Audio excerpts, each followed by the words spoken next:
हर हर महादेव। उम्मीद है आप सभी मस्त होंगे और अपने अपने कामों में व्यस्त होंगे। आप सभी का स्वागत है।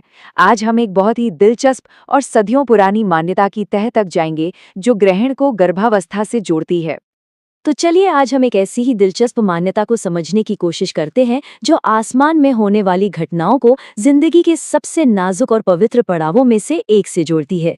ये सवाल एक बहुत पुरानी परंपरा से जुड़ा हुआ है और इसे समझने के लिए सबसे पहले ये जानना जरूरी है कि भाई इस मान्यता के हिसाब से ग्रहण होता क्या है। अच्छा, तो हिंदू माइथोलॉजी के हिसाब से देखें तो ग्रहण सिर्फ कोई एस्ट्रोनॉमिकल इवेंट नहीं है, बल्कि इसे एक ऐसा टाइम माना जाता है जब ब्रह्मांड में नेगेटिव एनर्जी या कह लें कि एक तरह का असंतुलन पैदा हो जाता है। पर ये सोच आई कहाँ से?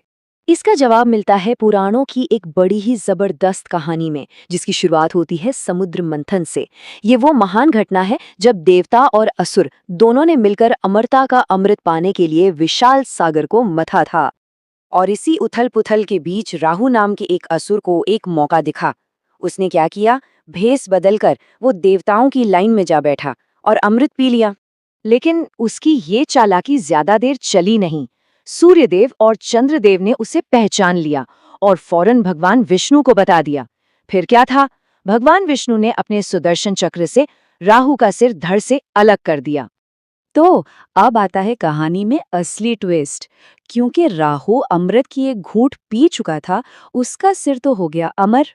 और बस तभी से वो सूर्य और चंद्रमा से बदला लेने के लिए उन्हें निगलने की कोशिश करता है, और इसी को हम ग्रहण कहते हैं।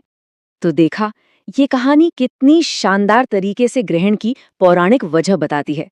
चलिए अब आगे बढ़ते हैं और देखते हैं कि ये सदियों पुरानी कथा आज के जमाने में खासकर गर्भवती महिलाओं के लिए सावधानियों से कैसे जुड़ जाती है। राहु की इसी नेगेटिव एनर्जी वाली कहानी ही वो बुनियाद है जिस पर यह मान्यता टिकी है कि ग्रहण के वक्त प्रेगनेंसी एक बहुत नाजुक दौर होता है।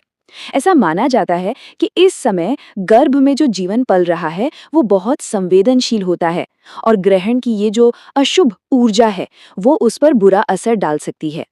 तो ये तो हो गई पौराणिक कथा की बात, लेकिन सिक्के का दूसरा पहलू भी तो है ना?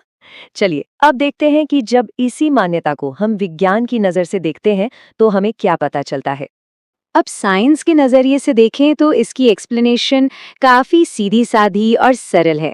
विज्ञान ग्रहण को एक नेचुरल घटना मानता है जिसके बारे में पहले से पता होता है, और इसी वजह से साइंस इस नतीजे पर पहुंचता है कि इसका गर्भवती महिलाओं या उनके होने वाले बच्चे पर कोई बुरा असर पड़ता है, इसका कोई भी वैज्ञानिक सबूत नहीं है।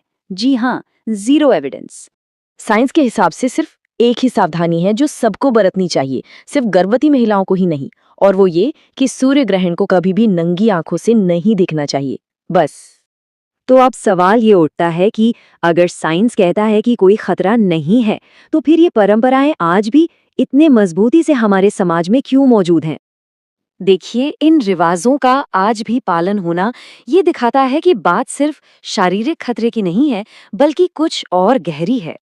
आज भी कई परिवार इन खास सावधानियों को मानते हैं, और इन रिवाजों को मानने के पीछे की असली वजह है आस्था, अपनी संस्कृति से जुड़ाव, और सबसे जरूरी मन की शांति।